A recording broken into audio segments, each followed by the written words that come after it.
নমস্কাৰ বন্ধু বান্ধৱীসকল, পুনৰবাৰ স্বাগতম জনাইছোঁ মোৰ ইউটিউব চেনেলটোলৈ। আজি মই দি ডাইৰেক্টৰেট অফ ছেকেণ্ডেৰী এডুকেশ্যনৰ ফালৰ পৰা ওলোৱা এডভাৰটাইজমেণ্টখন লৈ আহিছোঁ। চ' এইখন হৈছে অফিচিয়েল এডভাৰটাইজমেণ্টখন, য'ত আপোনালোকৰ টোটেল 1503টা পোষ্ট ওলাইছে।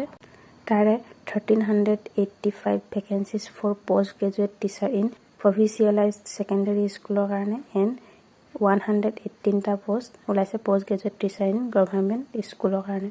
চ' ইয়াতে যদি আমি চেলাৰীৰ কথা কওঁ, 22,000 পৰা ষ্টাৰ্ট কৰি 97,000লৈকে পে' কৰিব। লগতে গ্ৰেড পে' কৰিব 11,800 ৰুপিজ এণ্ড লগতে আপোনালোকৰ আদাৰ এলাউঞ্চ দিয়া হ'ব। দেন ইয়াতে তলতে কিছুমান কণ্ডিশ্যন দিয়া হৈছে।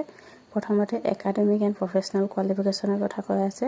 চ' ইয়াতে আপোনালোকে পষ্টকেইটাত এপ্লাই কৰিবৰ কাৰণে আপোনালোকৰ এডুকেশ্যন কোৱালিফিকেশ্যন বিচৰা হৈছে post graduation with at least 50% mark, লগতে আপোনালোকৰ BEd ডিগ্ৰী বিচৰা হৈছে। দেন ছেকেণ্ড পইণ্টত কোৱা হৈছে আপোনালোকৰ higher secondary teacher eligibility test আপোনালোকে পাছ কৰিব লাগিব, conducted by the government with minimum 60% mark যদিহে আপোনালোকে আনৰিজাৰ্ভৰ হয়, আৰু যদি আপোনালোকে SC ST and under backward classes লগতে PWD কেণ্ডিডেট হয়, তেতিয়াহ'লে আপোনালোকে 55% পোৱা হ'ব লাগিব। দেন থাৰ্ড পইণ্টত কোৱা হৈছে যিসকলে বৰ্তমান কাম কৰি আছে এজ এ টিচাৰ চেংচনেড গ্ৰেজুৱেট পষ্টত, তেওঁলোকৰ বৰ্তমান 15 ইয়াৰ্ছ কমপ্লিট হৈ গৈছে, তেওঁলোকে এই পষ্টত এপ্লাই কৰিব পাৰিব যদিহে তেওঁলোকৰ বৰ্তমান পষ্টকেইটাৰ কাৰণে যিখিনি কোৱালিফিকেশ্যন বিচৰা হৈছে সেই কোৱালিফিকেশ্যন আছে, তেতিয়াহে এপ্লাই কৰিব পাৰিব। আৰু লগতে আৰু এটা প্লাছ পইণ্ট দিছে, আপোনালোকৰ যদি টিচিঙত 15 ইয়াৰ্ছৰ এক্সপিৰিয়েঞ্চ আছে, লগতে আপোনালোকে যেতিয়া টেট এক্সাম দিছিলে কিন্তু মিনিমাম কোৱালিফাইং মাৰ্ক স্ক'ৰ কৰিব নোৱাৰিলে, তেতিয়াও আপোনালোকে এই পষ্টকেইটাৰ কাৰণে এপ্লাই কৰিব পাৰিব। আপোনালোকক 60 মাৰ্কৰ ৱেইটেজ দিয়া হ'ব। ইয়াতে তলৰফালে দিয়া আছে কিছুমান এডিশ্যনেল ইম্পৰ্টেণ্ট পইণ্টছ। প্ৰথম পইণ্টত কোৱা হৈছে আপোনালোকে যিসকলে আছামিজ মিডিয়ামত এপ্লাই কৰিম বুলি ভাবিছে, তেওঁলোকে আছামিজ মিডিয়ামত পঢ়া হ'ব লাগিব 10 ক্লাছলৈকে, নহ'লে বা আপোনালোকৰ আছামিজ ছাবজেক্টটো থাকিব লাগিব এজ এ 1 ছাবজেক্ট। দেন ছেকেণ্ডতে কোৱা হৈছে বেংগলী মিডিয়াম, যিসকলে বেংগলী মিডিয়ামৰ কাৰণে এপ্লাই কৰিম বুলি ভাবিছে, তেওঁলোকে ক্লাছ 10লৈকে বেংগলী মিডিয়ামত পঢ়া হ'ব লাগিব, নহ'লে বা বেংগলী ছাবজেক্টটো এজ এ 1 ছাবজেক্ট থাকিব লাগিব। দেন থাৰ্ডতে হিন্দী মিডিয়াম, ইয়াতো ছেইম, আপোনালোকে 10 ক্লাছলৈ হিন্দী মিডিয়ামত পঢ়া হ'ব লাগিব, নহ'লে বা হিন্দী ছাবজেক্টটো আপোনালোকৰ থাকিব লাগিব। Then Bodo medium and English medium, এইকেইটাৰ কাৰণেও ছেইম কণ্ডিশ্যন হয়। এতিয়া দিয়া আছে আপোনালোকৰ চিলেকশ্যন প্ৰচেছটো। আপোনালোকে যেতিয়া মাষ্টাৰ ডিগ্ৰী কৰিছিলে, যেনেকৈ MA MCom M Science, তো এই এক্সামকেইটাত ফাইনেলত আপোনালোকে যিটো মাৰ্ক পাইছিলে, ফৰ এক্সাম্পল আপোনালোকে 60% পাইছিলে, চ' আউট অফ 100 আপোনালোকে ইয়াতে 60 মাৰ্ক পাব। দেন ছেকেণ্ড পইণ্টটো এগেইন আপোনালোকে যেতিয়া গ্ৰেজুৱেশ্যন কৰা হৈছিলে, তেতিয়া যেতিয়া আপোনালোকে ফাইনেলত 50% পাইছিলে, তো আপোনালোকে আউট অফ 100 50% পাব। দেন এগেইন আপোনালোকে যেতিয়া BT নহ'লে বা BEd কৰিছিলে, তেতিয়া আপোনালোকে যেতিয়া ফাইনেলত 70% পাইছিলে, তো আউট অফ 100 আপোনালোকে ইয়াতে 70 মাৰ্ক এটা পাব।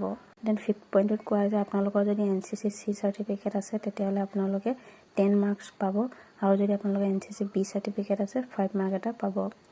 দেন তাৰ পিছৰ পইণ্টত কোৱা হৈছে আপোনালোকে যদি স্পৰ্টছ খেলিছিলে নেশ্যনেল লেভেলত, তেতিয়াহ'লে আপোনালোকক 10 মাৰ্ক এটা দিয়া হ'ব।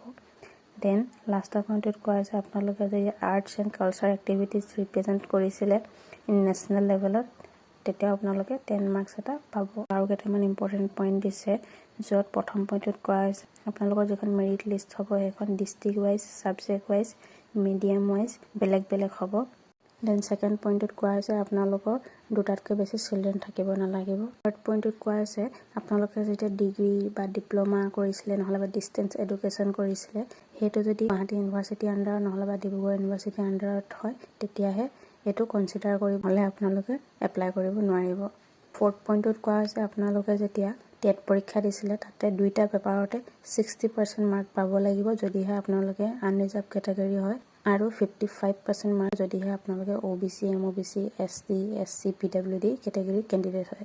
দেন শেষৰ পইণ্টত দিয়া আছে আপোনালোকৰ এজ লিমিট, যিটো মিনিমাম আপোনালোকৰ 21 বছৰৰ পৰা 38 বছৰৰ ভিতৰত হ'ব লাগিব, আৰু যদি আপোনালোকে এক্স ছাৰ্ভিচমেন হয়, তেতিয়াহ'লে 40 ইয়াৰ্ছলৈকে, OBC MOBC হ'লে 41 ইয়াৰ্ছলৈকে, SC ST হ'লে 43 ইয়াৰ্ছলৈকে, এণ্ড PWD কেণ্ডিডেট হ'লে 48 ইয়েৰ্ছলৈকে এপ্লাই কৰিব পাৰিব। দেন শেষতে আপোনালোকক দিয়া আছে হাউ টু এপ্লাই।